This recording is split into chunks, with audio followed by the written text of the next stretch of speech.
Assalamualaikum warahmatullahi wabarakatuh. Bertemu lagi dengan saya Dewi Rita di Yuk Belajar Matematika.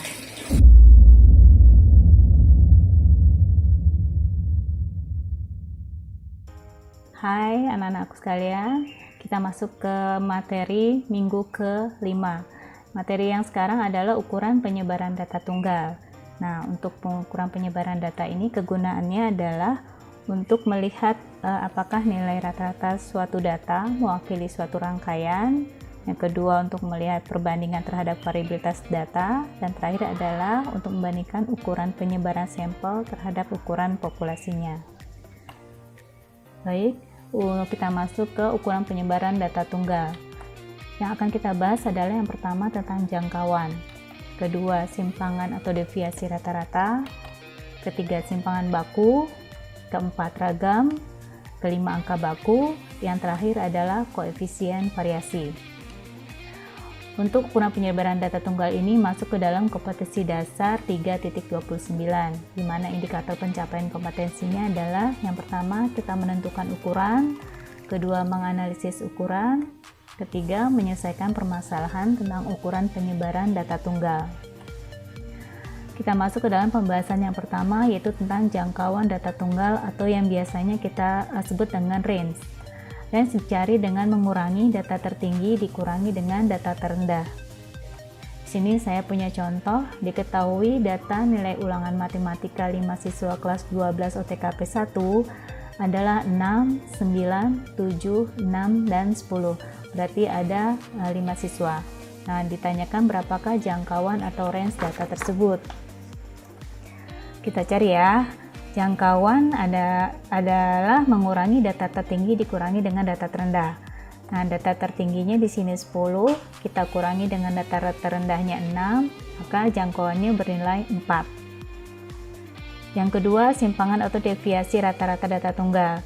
Simpangan rata-rata kita bisa cari dengan menungkan rumus ini, yaitu sigma dari pengurangan suatu data dikurangi nilai rata-ratanya dibagi banyaknya data. Di sini ada bentuk dua garis seperti ini. Ini adalah dinamakan dengan harga mutlak. Harga mutlak ini berfungsi untuk membuat setiap nilai negatif berubah menjadi nilai positif. Misalnya min 1 diberi tanda mutlak berarti menjadi positif 1 dan seterusnya. Yang ketiga adalah simpangan baku atau standar deviasi data tunggal.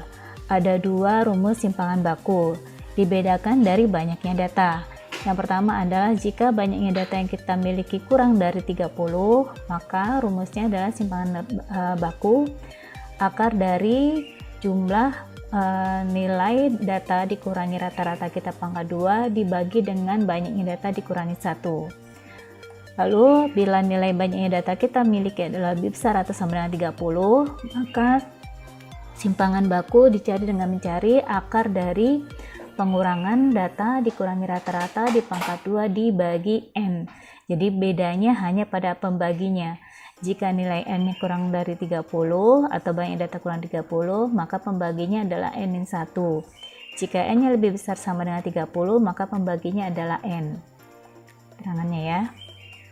Kemudian ragam atau varian data tunggal. Ragam bisa dicari dengan menggunakan rumus ini, bedanya hanya pada simpangan baku ada penggunaan akar, kalau ragam tidak.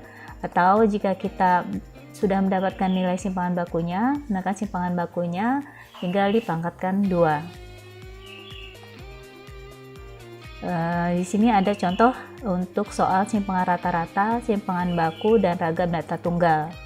Di sini ketahui ada data 2, 3, 7, 4, 9, dan 5.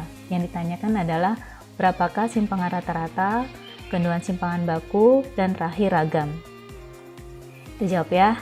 Yang pertama kali kita lakukan pada saat mencari nilai simpangan dan ragam ini adalah kita cari nilai rata-ratanya terlebih dahulu. Rata-rata dicari dengan menjumlahkan semua data dibagi banyaknya data. Tadi data yang ada di soal ini kita jumlahkan semuanya, 2 ditambah 3 tambah 7 tambah 4 tambah 9 tambah 5 dibagi 6. 6 ini artinya banyaknya data, ada 1, 2, 3, 4, 5, 6, ada 6 data. Maka kita jumlahkan bagian atasnya 30 dibagi 6 sama dengan 5. Jadi rata-rata pada data ini nilainya adalah sama dengan 5. Setelah kita cari nilai rata-ratanya, lalu kita letakkan setiap data ini dalam tabel seperti ini. Jadi data nilai yang ada tadi 2, 3, 4, 5, 7, dan 9. Kemudian di kolom berikutnya kita cari nilai data dikurangi rata-rata. Contoh, data untuk angka 2 kita kurangi 5. Tadi rata-ratanya nilainya 5, berarti 2 dikurangi 5 sama dengan negatif 3. Kemudian 3 dikurangi 5 sama dengan negatif 2 sampai data yang terakhir. Lalu setelah didapatkan nilai pengurangannya, kita beri harga mutlak. Harga mutlak ini berfungsi untuk membuat semua nilai negatif menjadi positif. Contoh, negatif 3 diberi harga mutlak sama dengan 3. Kemudian min 2 diberi harga mutlak berubah menjadi 2, negatif 1 menjadi 1. Sementara kalau nilai positif tetap berubah, tidak berubah, artinya dia tidak menjadi negatif, tetap 0, positif 2, dan 4, dan tetap menjadi 4. Kemudian kita jumlahkan semua data ini, ya, jumlah atau sigma dari pengurangan data dikurangi rata-rata adalah sama dengan 12. Lalu kita masukkan ke dalam rumus simpangan rata-rata. Ini nilai dari pengurangan data dikurangi rata-rata adalah 12, banyaknya data sama dengan 6, maka simpangan rata-ratanya sama dengan 2. Kemudian untuk mencari simpangan baku, caranya yang pertama sama seperti tadi, kita mengurangi data dengan rata-ratanya.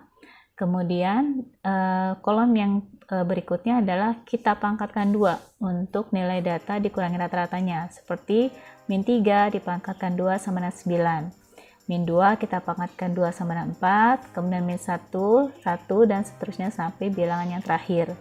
Lalu dihitung jumlah sigmanya. Ini sigmanya di sini ada sigma dari data dikurangi rata-rata pangkat 2 adalah 34. Masukkan ke dalam rumus simpangan baku. Karena nilai banyaknya n-nya ini adalah 6 ada kurang dari 30, maka kita menggunakan rumus yang di bawahnya n-1. Lalu kita hitung akar dari jumlah pengurangan data dikurangi rata-rata adalah 34, berarti 34 di bawahnya 6 mewakili n-nya 6 dikurangi 1, 34, 6 dikurangi 1 sama dengan 5, 34 dibagi 5 sama 6,8, dan akar dari 6,8 sama dengan 2,61, sehingga nilai simpangan bakunya adalah 2,61. Lalu mencari ragam, karena simpangan bakunya sudah kita dapatkan nilainya, maka kita tinggal pangkatkan 2. 2,61 dipangkat 2 hasilnya adalah 6,8. Yang kelima, pembahasan mengenai angka baku atau z-score. Angka baku ini digunakan untuk melihat suatu perubahan yang digunakan untuk membandingkan suatu keadaan atau lebih. Z-score dicari dengan mengurangi data mentahnya, dikurangi dengan nilai rata-rata, dibagi dengan simpangan baku. Kemudian yang keenam, koefisien variasi. Semakin kecil nilai koefisien variasi suatu data, maka semakin homogen atau semakin sama datanya. Koefisien variasi kita cari dengan membagi simpangan baku dibagi dengan rata-rata dikali 100%. Contoh untuk soal angka baku dan koefisien variasi. Di sini diketahui nilai ulangan matematika A1 85, sementara nilai rata-rata kelasnya 77. Jika simpangan bakunya 1,5, maka berapakah nilai angka baku dan koefisien variasinya? Kita jawab ya. Untuk yang pertama, angka baku itu rumusnya adalah data dikurangi nilai rata-rata dibagi simpangan baku. Data mentah di sini adalah data ulangan A1 85. 85 dikurangi rata-rata kelasnya 77 dibagi simpangan bakunya 1,5. 85 dikurangi 77 sama dengan 8. 8 dibagi 1,5 sama dengan 5,3. Maka angka bakunya bernilai 5,3. Lalu koefisien variasi itu kita membagi simpangan baku dibagi rata-rata dikali 100%. Simpangan bakunya 1,5, rata-ratanya 77 dikali 100%, maka hasilnya adalah 1,95% untuk koefisien variasi. Demikianlah penjelasan saya mengenai ukuran penyebaran data tunggal. Kalian dapat berlatih tentang soal-soal yang ada di dalam buku kelas 12. Nah, sebelum saya akhiri, mari kita baca. Ada satu hadis. Di sini dari hadis riwayat Muslim nomor 7028. Yaitu man salaka tariqan yaltamisu fihi ilman sahalallahu lahu bihi tariqan ilal jannati. Artinya, barang siapa yang menempuh suatu jalan dalam rangka menuntut ilmu, maka Allah akan memudahkan baginya jalan menuju surga. Bagi kita, kamu dan saya mudah-mudahan masuk ke dalam orang-orang yang sedang menuntut ilmu, sehingga insya Allah jalan yang akan kita tempuh ini akan memudahkan bagi kita untuk menuju surga. Amin. Terima kasih. Wassalamualaikum warahmatullahi wabarakatuh.